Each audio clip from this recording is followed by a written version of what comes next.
aujourd'hui des invités un petit peu particuliers que nous allons accueillir en studio dans quelques instants avec la porte qui doit s'ouvrir.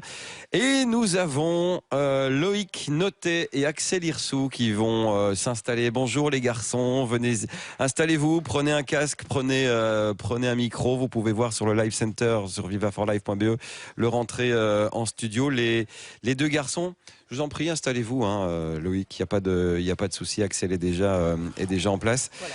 Bienvenue tous les deux dans ce cube de verre, une expérience un petit peu particulière pour la bonne cause. Merci beaucoup de donner de votre temps aussi pour les enfants précarisés. Vous serez tout à l'heure ici sur la scène avec...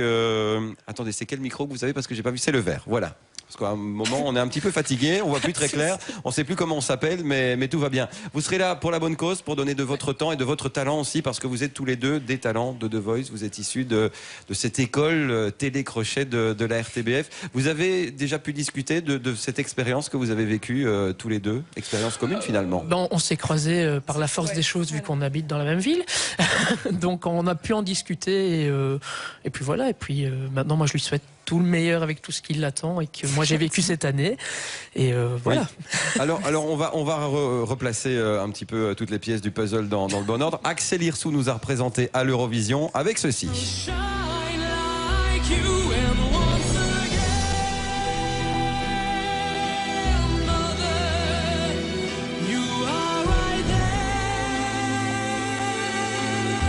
On reparlera dans quelques instants de cette fabuleuse expérience télévisuelle européenne devant des centaines de millions de téléspectateurs. C'est un peu ça. Et cette expérience, eh bien, Loïc la vivra dans quelques mois puisque lui nous représentera en mai 2015. Loïc, le single n'est pas encore sorti. Par contre, on a retrouvé une de ses prestations assez marquantes lors de l'émission The Voice. Ah oui. Diamond.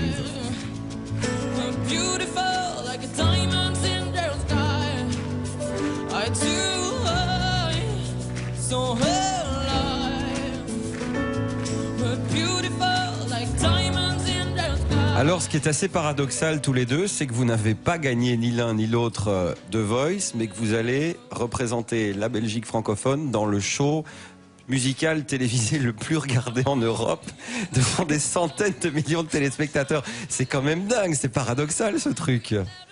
Non ? Oui, enfin, je sais pas. Moi, ça l'était un peu plus, parce que moi, je me suis quand même fait éjecter au duel. Oui. Donc, j'étais pas du tout prévu. Plutôt, oui, c'est...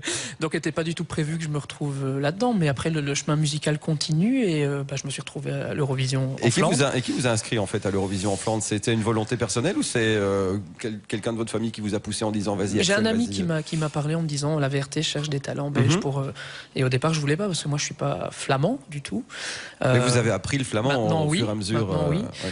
Et donc je me suis lancé dans l'aventure et finalement ça a marché. Donc, effectivement. Ça marche plutôt pas mal. Donc, voilà. Loïc, vous, ça s'est passé comment en fait la sélection? C'est la production de l'RTBF qui est venue vous trouver en disant tiens, ça te dirait de... Oui, c'est ça en fait. Ils sont venus et ensuite avec un peu de temps, un peu de réflexion parce que c'est quand même un grand jeu, c'est quand même devant un grand public. C'est énorme, oui, c'est Axel vous l'a confirmé à mon avis, mais voilà. C'est énorme, oui. Donc c'est pas forcément une décision que j'ai voulu prendre vite fait comme ça, j'ai voulu bien réfléchir et ensuite j'ai accepté de représenter nos couleurs à l'Eurovision cette année. Est-ce que tu as senti vraiment l'effet après The Voice? Oui, j'imagine, non? C'était une grosse différence par rapport à avant? Personnellement, en fait, c'est parce que je suis quelqu'un qui se prend pas la tête forcément. Donc même pendant l'émission, je continue à sortir sans me poser des questions, sans rien du tout, sans forcément prêter attention aux gens qui pouvaient regarder quand je marchais ou quoi. Donc maintenant, c'est vrai que grâce à The Voice, on a eu la chance pendant ces vacances d'été de faire des petits concerts avec les Voiciens. Et donc ça c'était vraiment vraiment bien. Mais tiens, vous allez faire tous les deux l'Eurovision. J'ai un petit quiz d'Eurovision. Oui. Oui, vous avez fait, excusez-moi, c'est la fatigue. Moi, c'est fait. Moi, dès que je dis une connerie, j'ai l'avantage de pouvoir dire c'est la fatigue. Donc ça, c'est un petit peu ma position de force.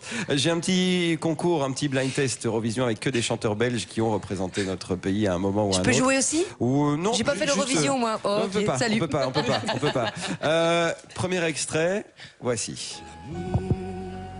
Ça fait changer la vie. C'est Jean Vallée. Oui, je suis très l'amour. nulle au blind test.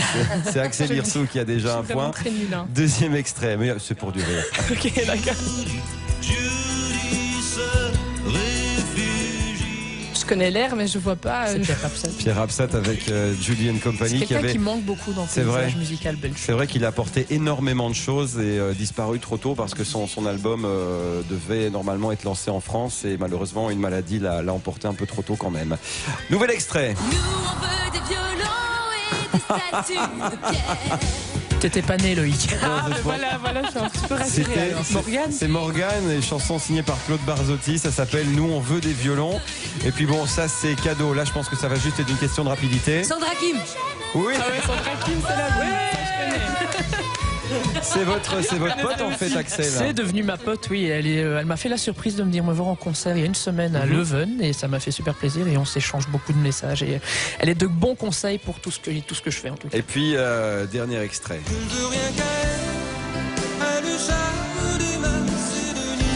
Philippe Lafontaine. Ouais, avec Macédomienne, chanson qu'il dédiait à sa femme, à son épouse. Voilà, bon, ben, Loïc, après l'Eurovision le mois de mai 2015, ça ira mieux. Ouais, Je suis sûr. Oui, je te confirme, ça ira mieux. Ça ira beaucoup mieux. Question qui me taraude quand même, on n'a pas encore entendu le single de l'Eurovision. Je suppose que c'est hyper top secret blindé machin. On peut avoir une petite info, rien du tout. Ou bien on t'a dit, tu te tais. On travaille dessus, on va dire. Voilà.